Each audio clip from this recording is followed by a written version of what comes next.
Lisa, how are you? I hope you're not too busy. Can I go and borrow it today as we promised? Hi, Susie. What are you talking about? You can't have forgotten already. You're not that old. I guess it slipped your mind. You promised me that I could borrow your car for a couple of days. Remember? You shouldn't forget promises like that. It's not very polite, you know. No, I haven't promised anything like that. I never once said that it was okay. I said that I can't allow you to borrow my car over and over. Don't forget things for your own convenience. I'm not letting you borrow my car, and that's final. Oh, come on. I need a car. We're planning on leaving tomorrow. I've already paid for the camping site, so we can't delay our trip. We need to borrow your car or we won't be able to go enjoy our holiday. We're going to miss out on camping by the sea just because you wanted to be mean. There's no point guilt-tripping me. I already told you to get a rent-a-car. It's my car and I need to use it tomorrow. I can't lend it to you. But rental cars are so expensive. It'll be impossible to find a cheap one at this last minute. Also, tomorrow's a federal holiday. There aren't going to be any vacancies. Everyone's going to have the day off, so it'll be impossible to find a car now. Why should I care? I already told you that I can't lend you my car weeks ago. You should have booked a car then. And why can't you use your own car?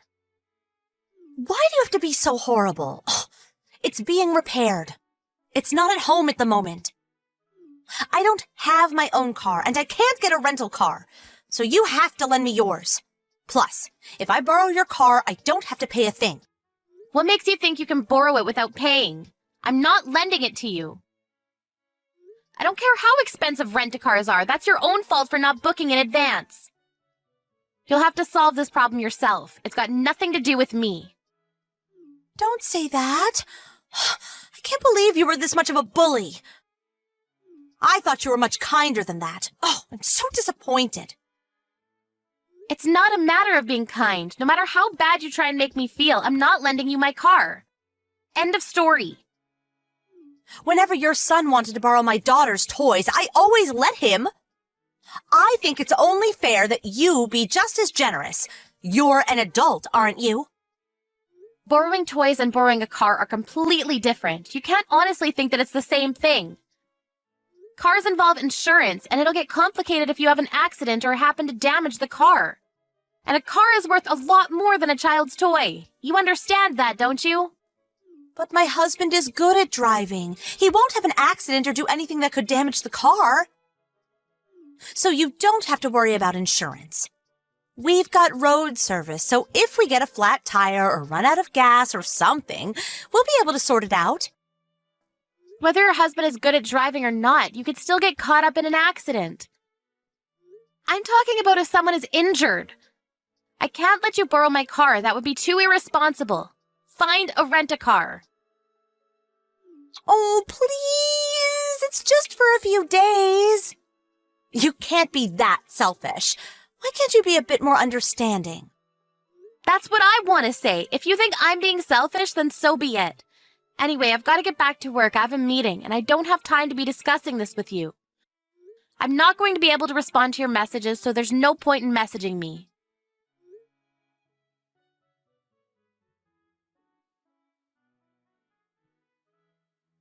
Susie, pick up the phone! What do you think you're doing? What did you do with my car?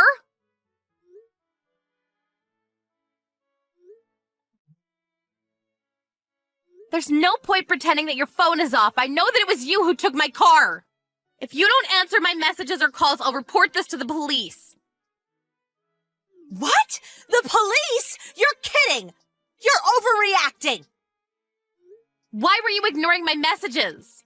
What have you done with my car? I can't believe you'd take it without my permission. What is wrong with you? I told you that I didn't want to lend it to you. You're so rude! I didn't take it without permission! Your husband was the one that gave me your car keys. That's because you lied and told him that I promised to lend it to you. Even though I told you several times that I didn't want to, you went against my wishes. My husband was naive to believe you, but that's because neither of us knew up until now that you were this untrustworthy. It looks like you tried to call me, but like I told you, I was in a meeting. You took advantage of that and coerced my husband. Anyway, I want you to return my car. We need it tomorrow. If you return it right now, I won't involve the police. Please don't call the police. I haven't done anything wrong. Your husband gave us the keys, so that means he gave us permission to borrow it. Why are you being so mean? You should just accept his decision. It's not his decision to make. The car is mine. It's not his property, so no matter what he said, my word is final. Plus, he only gave you the keys because you convinced him that I had said yes, but had forgotten to mention it to him. It's not his car?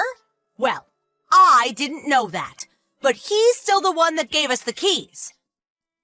It's such a big car. It must come in really handy for all sorts of occasions. It's perfect for carrying our camping equipment. Just hurry up and bring it back. But we've already finished loading it with all of our stuff. It's a plan to take everything out again, so we'll return it after we've come back from our trip. That's good enough, isn't it? Good enough? Not nearly. There's nothing good about this situation. I need my car so that we can visit my parents for the holidays tomorrow. How am I supposed to get there without a car? I don't know. Why don't you get a rent-a-car? If you can buy a big car like this, I'm sure you can afford it. You're joking, right? You're telling me to get a rent-a-car?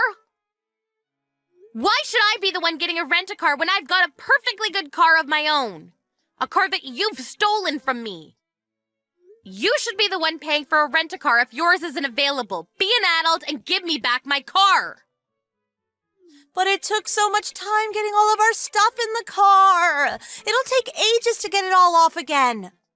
It'll just be a waste of time if we do that. And I don't want to do anything that bothersome. If you have a problem with me borrowing your car, you should talk to your husband. I didn't steal the keys. He handed them to me. We only borrowed the car because he said we could. It's not our fault you didn't talk to your husband about not letting us borrow your car. Our kids get along really well, so you don't want to ruin their friendship with something so trivial, do you? If they knew what you were saying, they would be really disappointed. I'm sure your son would be happy to let us borrow the car for a day or two. Right now, Sam's opinion and my husband's opinion don't matter. That's my car you've taken. I'm going to pick it up, so please unload your things and have it ready for me to take home. I'll have to take a taxi to go to your place, so expect a bill in the mail. I wouldn't have had to do this if you had just given me back my car, but I had no choice. You can't come here. Even if you do, there's no point. We've already left. Instead of wasting money on a taxi, you should go home. I know that you're lying and you're still at home. Did you forget that Sally lives opposite you? She called me to tell me that my car was parked on the side of the road. She also told me that parking there is off limits because there's a crosswalk nearby. You were pretty confident that you wouldn't cause an accident, but you're already doing something so irresponsible. How am I supposed to trust you with my car? By the way, Sally thought about calling the police since it's pretty dangerous, but she was kind enough to call me first since she recognized it as my car. I made it clear that I hadn't parked it there and told her that it had been stolen, so you better hurry up and get your things out and return it to me before I really do call the police. You told her that I stole it? How could you say that? How could you accuse me of something like that? It's not an accusation, it's the truth. I'm asking you to return it, but you're refusing. That means that you've stolen it. I'm going to collect my car, but if the police find it parked in a no parking zone before I can get there, there's nothing I can do to help you. You'll have committed a crime. I can't believe you told Sally that I stole your car. I can't believe you have the nerve to victimize yourself like that. I haven't done anything to deserve all of this. I thought you were so kind, but now I know that was all an act. You're horrible. How could you spread rumors about me like that? I thought we were friends. You say you haven't done anything. You took my car without my permission. And then you parked it in a no parking zone. What were you thinking? If your definition of kind is letting you step all over me, then you're just being selfish. I'm sorry. I didn't think you would be so bothered by me borrowing your car. But you didn't have to tell Sally that I had stolen it. You went too far, Lisa. I can't believe I ever thought of you as a friend. I told you over and over again that I didn't want to lend you my car. How many times do I have to tell you no before you understand that it means no? And I haven't spread any rumors. I've only told Sally the truth about what happened. Don't guilt trip me. Oh, okay. I understand that you didn't want to lend me your car. But please, don't call the police. You're just overreacting. I've already apologized. You should forgive me already. The situation has gone beyond being settled by a simple apology. Wait, you got a scratch on my car? What? What are you talking about? We haven't done anything. I told you my husband is a good driver. I'm on the phone with Sally and she went to take a look at my car for me. She told me that there was a scratch on the side, on my door. What have you done? This is one of the reasons why I didn't want to let you borrow my car. It's not my fault. Somebody must have scratched it when they passed by. They should have taken more care when they drove by. It's not my responsibility, so I don't have to pay anything, do I? You're at home, aren't you? I've had enough of discussing this with you. Would you hurry up and return my car? If you won't, I'll have to call the police. I'm not taking no for an answer. I said I'm sorry. How many times do I have to apologize? We'll be back from our trip tomorrow, so I'll return it then. It's just a scratch, so it's not like it needs urgent repairs. No, you're returning it now! If you don't come back with my car within an hour, I'm reporting it to the police as a theft. Once I've called the police, I'll have to head to yours in a taxi to collect my car, so I'll be billing you with a taxi fee. Do you understand? I'm being very serious. I want my car back. Wait a minute, just calm down. You're being really unreasonable. My husband's apologizing too, so please forgive us. Ugh, he said that he got carried away. Please calm down. Don't call the police on us. We didn't mean to do anything. Carried away. He says he got carried away? Do you really think that that's a good enough excuse for what you've done? You stole and got a scratch on my brand new car after I told you repeatedly that I didn't want to let you borrow it. Your husband knew that I hadn't given you permission, but he still cooperated with you. I can't believe either of you. You really must be perfect for each other if you can be so accepting of your partner's crimes.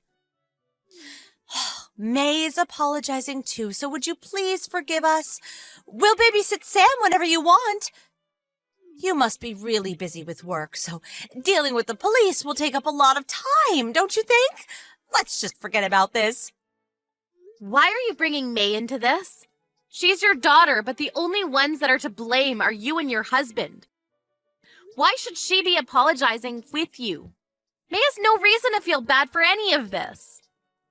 I thought that you were still kind enough to forgive us if May apologized with us. Oh, I'm sorry, I wasn't thinking. I've already called the police. What? You're joking. I'm heading over, so have my car ready for me to take home. I want everything you've loaded into it removed. If it's still got stuff in it when I arrive, I'll take it home anyway and have everything given to charity. I suggest you work very quickly. You haven't actually called the police, have you? You're just playing with me, right?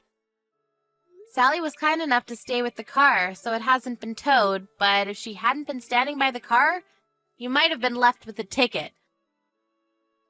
Yeah, but it's not that big a deal. I thought it would be okay if we left for just one night. I didn't think there would be any problem. Are you already on your way? It would be a waste to pay for a taxi. I'll have my husband take your car back to you, so you don't have to come. You don't have to call the police either. I'm already on my way. I can't trust anything you say anymore. And God forbid, I don't want things made worse by your husband having an accident on the way to my place. I'll need to have someone take a look at the scratch on the side, so I'll be taking my car straight into the local repair shop myself. All right, if you say so. We'll pay a little bit for the repairs. So can you forgive us? Please don't call the police on us. You'll just be making a big deal out of a really small issue. Please. My mother-in-law lives in the neighborhood, and if she hears about this, she'll be furious. She already hates me so much. If she finds out the police were involved, she'll never forgive me. Susie, that's your own problem, not mine. If you didn't want the police involved, you should have returned my car when I first asked you to, not after the millionth time. Anyway, I'm curious. Why didn't you park my car in your apartment's parking space? It should be open if your car is being repaired, right? Huh? You have a parking space reserved for your apartment, which you usually use for your car, if I remember correctly. Yeah, but we can't use it right now. Because your car is still parked there. It's not being repaired, is it? No, my car's out for repairs. I just can't use the parking space right now. You want to use my car because it was big and convenient for carrying camping items, right? Your car wasn't big enough, so you decided to use mine. You lied to me about that too, didn't you? I'm sorry. I didn't mean to. I didn't know how to explain. I thought you wouldn't let me borrow your car if you knew that mine was still usable. I missed the chance to tell you the truth. You didn't mean to? You clearly thought that the best way to get me to lend you my car was to deceive me. You can't pretend that you didn't lie on purpose. You say you missed the chance to tell me, but I don't think you ever planned to tell me the truth. And you wonder why I can't trust you with my car? I'm really sorry. I'll pay for the repairs, so please forgive me. I've had to pay for a taxi to get to your house, so I want you to pay for that too. I'll be sending you a bill for the repairs and the taxi fare, and I'll be talking with my lawyers. You took my car without my permission, so I can press charges for theft, you know. Please don't do that. Lisa, there's a police car outside my apartment. Did you really call the police? Yes, I did. I reported the theft a few minutes ago. I'll be there within a few minutes myself. I suggest you go down to the police and be honest about what you've done. If you don't, you'll just make things worse, and your mother-in-law will find out in the worst possible way. You don't want to make a fuss in front of all your neighbors, do you? How ironic. If you had just accepted that I didn't want to lend you my car and booked a rent-a-car, you might have saved a few more dollars, and you would have been able to avoid such an embarrassing situation.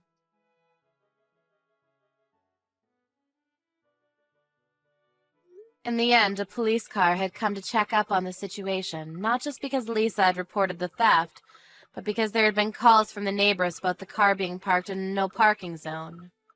Many neighbors had come out to see what was going on and were gossiping about the appearance of a police car and about Susie's grand theft auto. Susie and her husband were given a warning by the police officer, and the scratch turned out to be the doing of one of the neighbor's children, but Susie's husband had to take full responsibility since he was the one that parked the car there. Lisa was able to use that in demanding that they pay the full amount of repairs. Susie and her husband ended up paying a lot more than they would have done if they had just rented a car. Of course, Susie and her family couldn't go on holiday, and her mother-in-law found out about what they had done. She was lectured and lost all her trust. On top of that, none of Susie's friends would hang out with her after they had heard what she had done. She had to pay a lot more than she expected financially and socially, and so it looks like she should have just booked a rent-a-car.